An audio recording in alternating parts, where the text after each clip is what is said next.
So good evening everyone, and for those of you who don't know me, if I haven't talked to you yet this evening, I've tried to get around and talk to as many people as possible, or at least wave. I am Frederika Roberts, I'm Fred, Chair of West for Doncaster, and I just want to take a very few moments to say a few words before the clock strikes 11 and unfortunately the UK leaves the EU. Now, despite this being a sombre occasion, there are a few gratitudes I would like to express as we start. So thank you all, first of all, for being here tonight. Everything is a bit more bearable, isn't it, when you've got people who are like-minded around you to support you. I would also like to thank everybody who has brought food tonight. I'm overwhelmed by the amount of amazing food. It's been a veritable feast of European delicacies for us to really tickle our taste buds. So thank you everybody who brought food. And also a big thank you to Ben, who's not here, from Doncaster Central Development Trust, for making this fabulous space available to us tonight, which has been wonderful.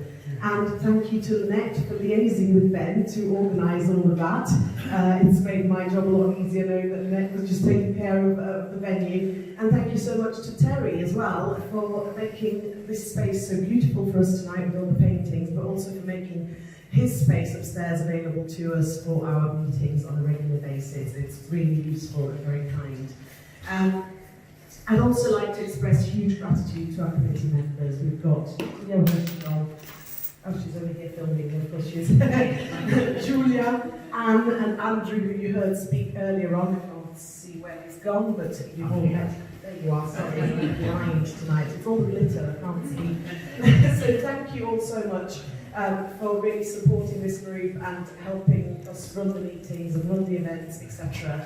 And thank you to all our members who've attended meetings, campaigned with us, raised funds, and helped us keep going through the most challenging times with friendship and support and through shared goals. And that really brings me to why we're here tonight. It seems a bit odd, and a few journalists have asked, why are you having a party on the night that the event you worked so hard to prevent is actually happening?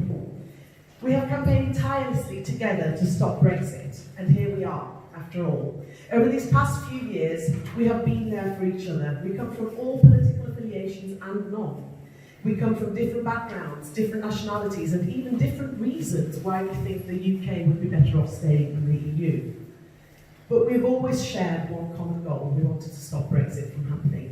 And through our campaign efforts, we forged friendships and supported each other, and we've propped each other up and given each other courage and hope when we really needed it. So it was only right that we should be together here tonight, of all nights. But tonight is about much more than that. Amongst all the talk of trade deals and the horrifying, disturbing anti-immigration rhetoric, and oh my goodness, the talk of being liberated from EU tyranny, let's not forget what really matters.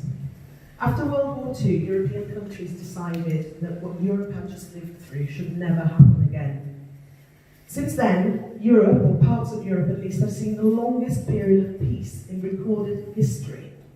The resulting prosperity and the strength this unity has created has made the EU and the UK, let's not forget that, one of the world's economic powerhouses. But also this bold, brave project of unity, peace and cooperation has led to a plethora of unique opportunities for people of 28 nations to live and love and work and travel freely amongst those member states. As a result, our lives are now inextricably intertwined with those of citizens of other countries. Julia and Darren would probably not have met if it wasn't for freedom of movement, and probably if it wasn't for Brexit, I suppose. We've got to be thankful for some things. And Simon and I would probably never have met if it hadn't been for how easy it was for me to come to this country and go to university. And if we had met, it probably wouldn't have been quite as easy for us to raise our tri-nationality daughters in this country together and for me to build my life here over the past 30 years. EU membership has brought so much to this country and to Doncaster, from economic prosperity and regeneration to an international outlook and a rich cultural and linguistic diversity. It really saddens me deeply that the victory of Brexiters is so hollow that they have to hang on to empty trophies such as blue passports, Brexit coins, and whether or not a blinking bell is going to ring tonight at 11 o'clock. Meanwhile, we, the losers, have chosen to mark the occasion by celebrating joyfully all that has been wonderful about nearly 5 decades of EU membership.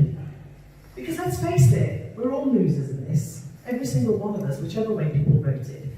We are losing rights, market access, cooperation on fighting crime, and so much more.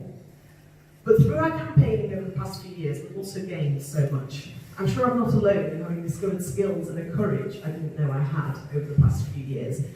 And I've made so many wonderful new friends up and down the country, many of whom are in this room tonight. And together, we have created the biggest pro-European movement in the whole of Europe. Isn't that something? Ah! Woo! Yes! The political elite and the media elite that have done so much to poison the UK against the EU have actually, by accident, despite achieving their precious Brexit, created this huge, massive, growing pro-EU movement in the UK. And that's not going to go away after tonight, is it? No, not a chance. We are not going anywhere. And over the next few years, we have work to do. We need to hold the politicians who made so many bold promises to account, particularly in places like Doncaster. We need to campaign for what is best for Doncaster and for the UK. And we need to remain united with each other and with the rest of Europe in friendship. And I do invite those of you who've met us tonight for the first time, hopefully you like us, to come and join our efforts as we move forward. So tonight is merely the ending of a chapter. In the words of Guy Verhofstadt, wonderful man, it's not adieu, it's au revoir, auf Wiedersehen, arrivederci, hasta luego, and whichever other languages I can speak. Until we meet again, thank EU, we will be back. We are still European, and we will remain forever European. Thank you very much.